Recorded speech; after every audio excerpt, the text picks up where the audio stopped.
All right. Hey, Luke. Good to see you again.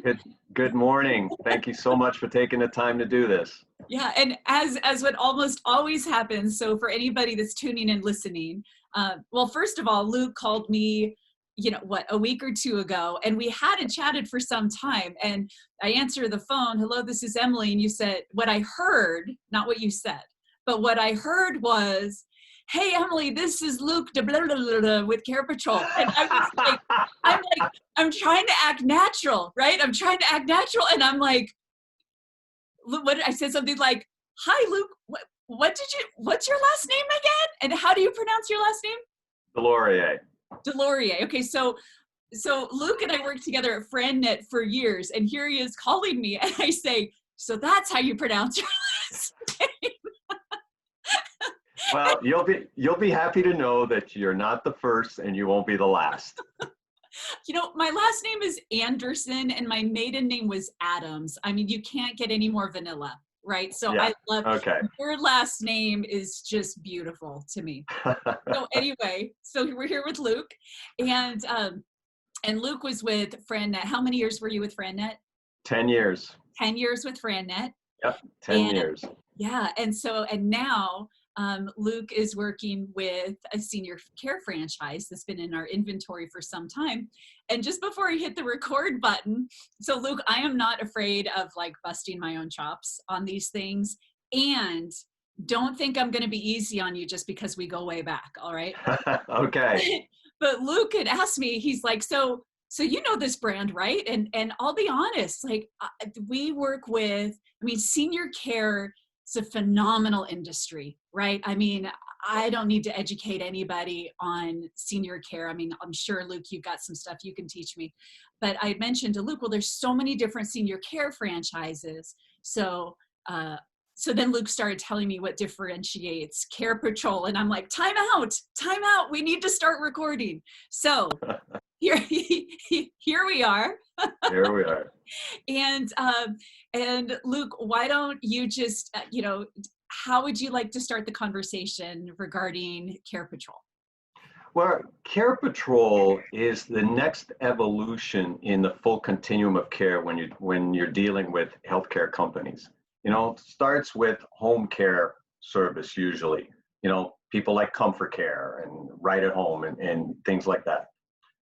The next step is it's no longer feasible for the person to be cared for at home. So they have to be placed somewhere, whether it's an independent living facility, an assisted living facility, or a memory care facility. And that's where Care Patrol comes in, is we help people find the right place for them, given the care need they need, the budget that they have, and also the location they have. Because one of the things that happens in our business is that sometimes people want to move to where their kids are, make it easier for them to come and visit.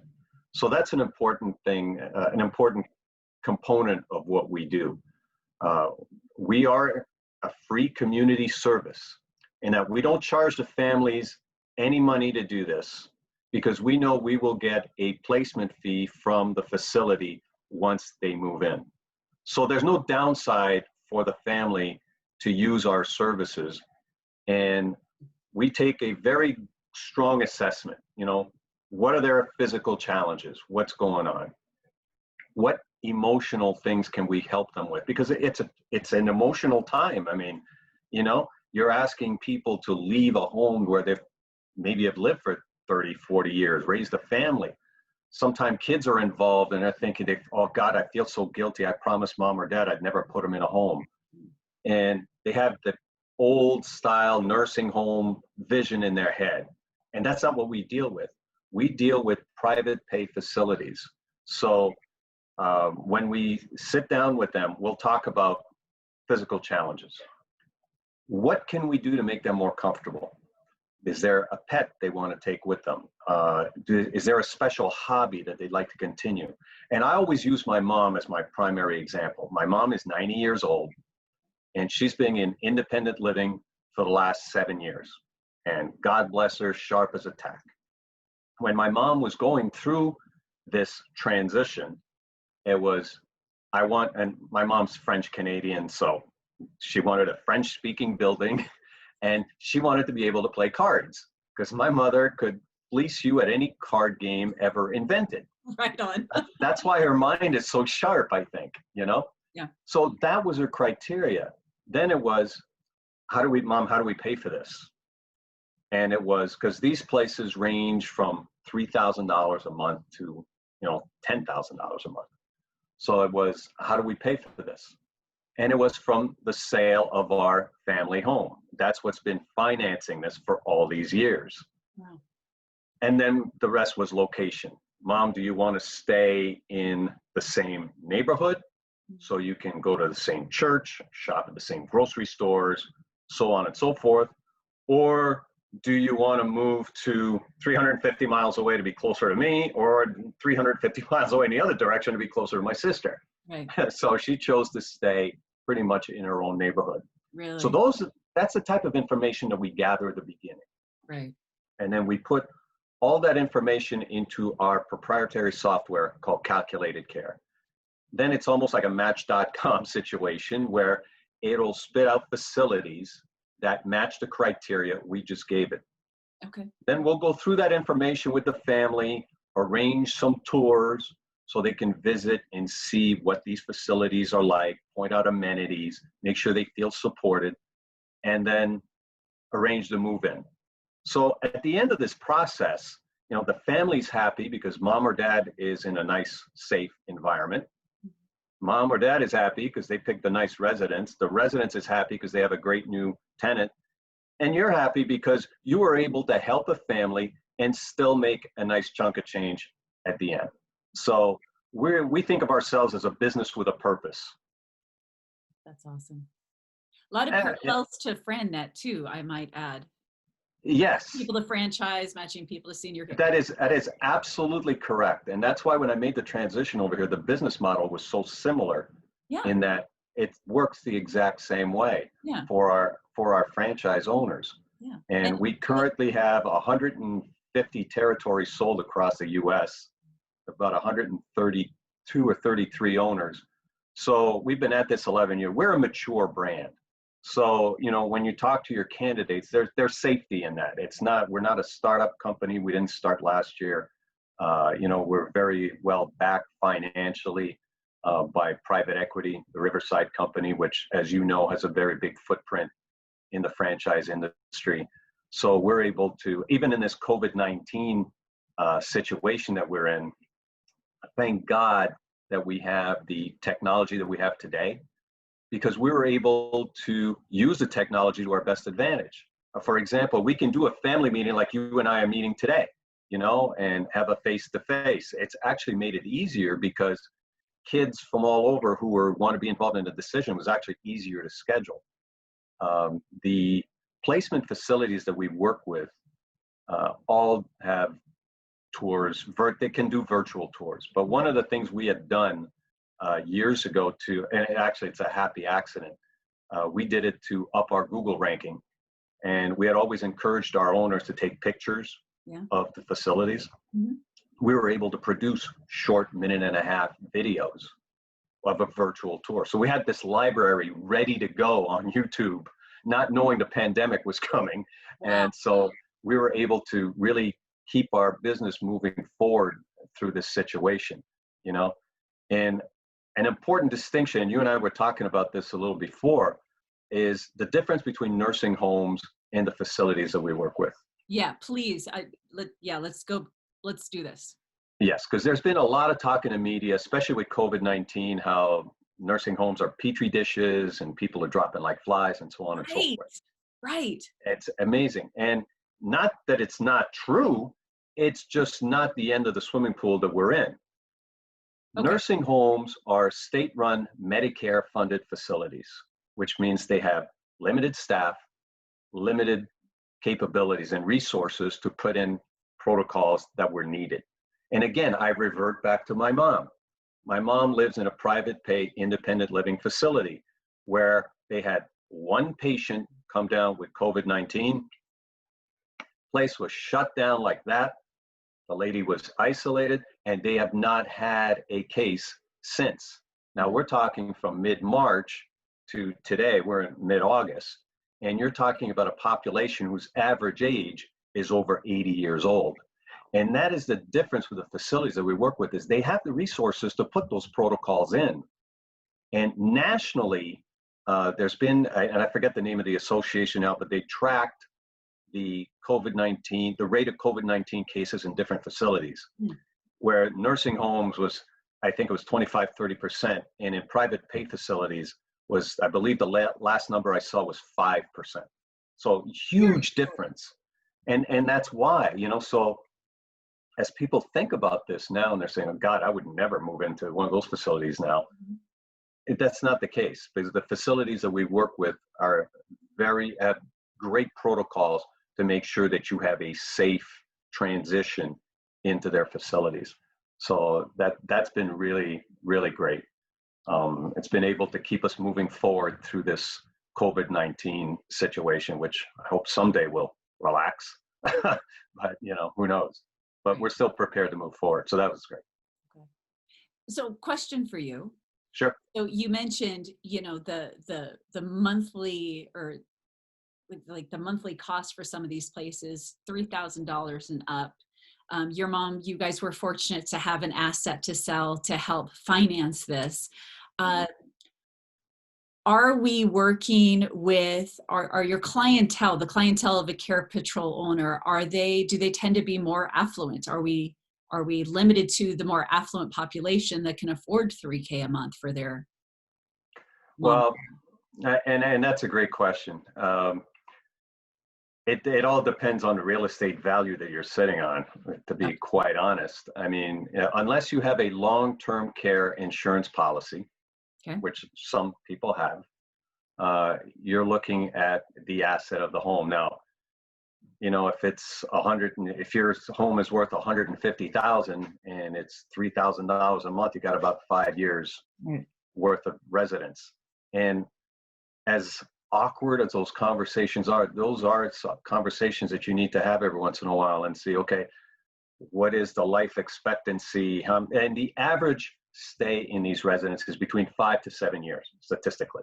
Oh, okay. Okay. So my mom's been there 7 years. She just turned 90. She's on the upper end.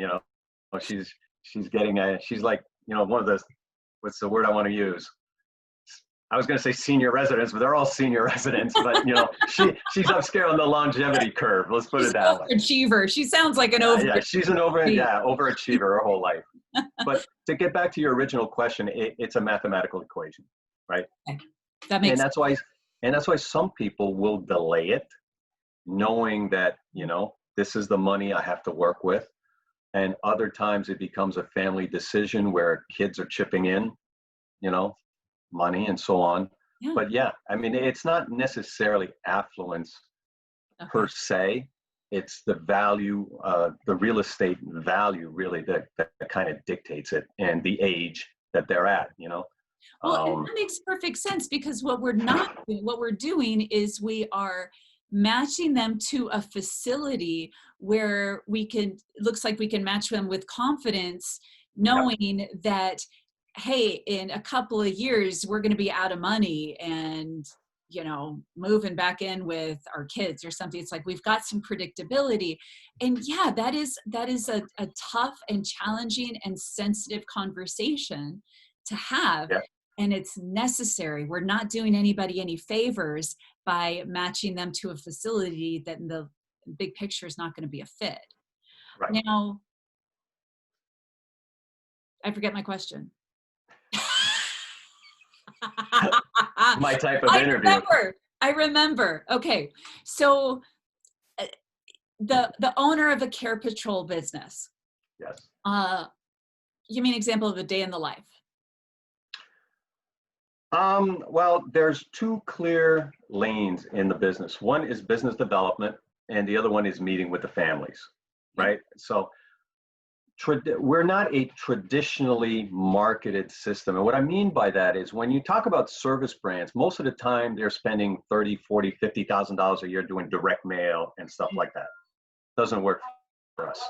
What we teach people is how to build a referral network based on medical professionals, social workers, elder law attorneys, financial planners, church groups, Mm. you know, where people can refer you families. So a lot of our time is spent connecting with those people, educating them about a free community service to help their patients or their members or so on, right? So that's one side. The referrals start coming, and now you're getting time with the families. So you want to take the time to sit with them, get to know what the situation is. You know, and those could be an hour, 2 hours. Tours, if you're going to visit facilities, you're going to visit 3 facilities, let's say, you know, like they're done from 10 in the morning till 4 in the afternoon. And, you know, a typical tour will take 45 minutes to an hour, depending on questions. So that kind of fills up your end of the day, right? So what we've been teaching our owners to do is to ramp up a little bit. At first, we want them all into the business so they understand truly what all the aspects of the business are. Within the first year, you're going to hire some administrative help, right? Somebody to handle invoicing, scheduling, things like that. And then we teach them, hire for the side of the business that you like the least. If you like doing the business development, then hire somebody who will meet with the families, or vice versa. So at best, you're looking at a business that will have 3 to 4 staff members, you know, and you're not dealing with hourly paid people, right? It's not like you're not going to hire teenagers at a minimum wage to do this. Yeah. You're hiring, you know, a cut above. And so there's less turnover. You're not managing a staff at 20 and constantly recruiting and so on and so forth.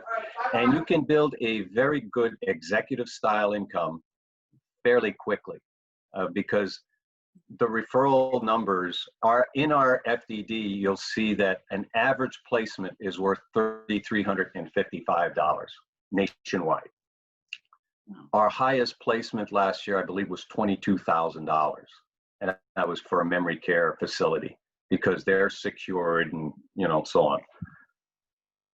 So, you know, it's not hard to look at it. You know, if you're making $3,000 a placement and you do, and this is not an earnings claim, folks, right. Don't hold me to it. It's just basic math. Basic math.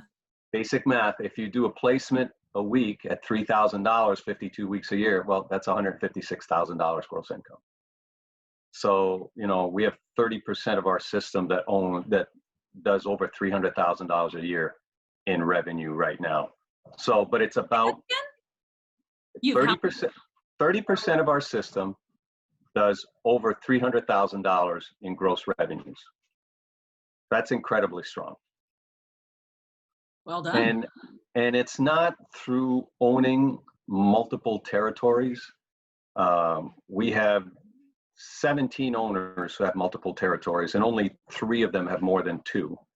And our top territory owner last year did just a touch under $750,000 with 1 territory.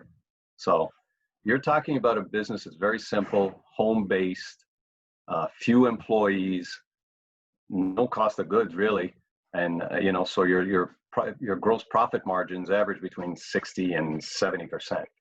So you know, it's a winner all day long, no doubt. What you're doing, providing just an incredible service. Full service, community. right? Yeah, right. But I will say this, you know, the type of candidate that we'd be drawn to this. Yeah.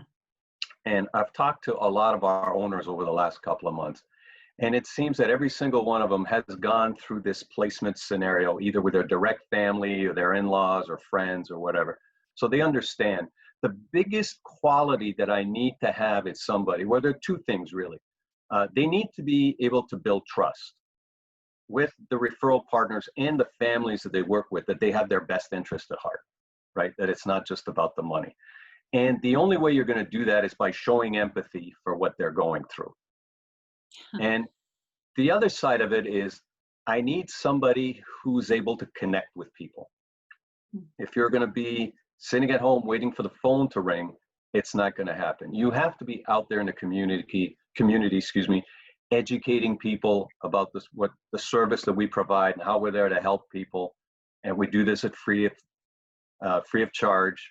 And if you do what's right for the family, the money will come. because the fees are just so high and getting higher that you can't help but do well. So those are the qualities that we really look for when a candidate comes in. It's not the, hey, what can I do to earn your business today? That's not our guy.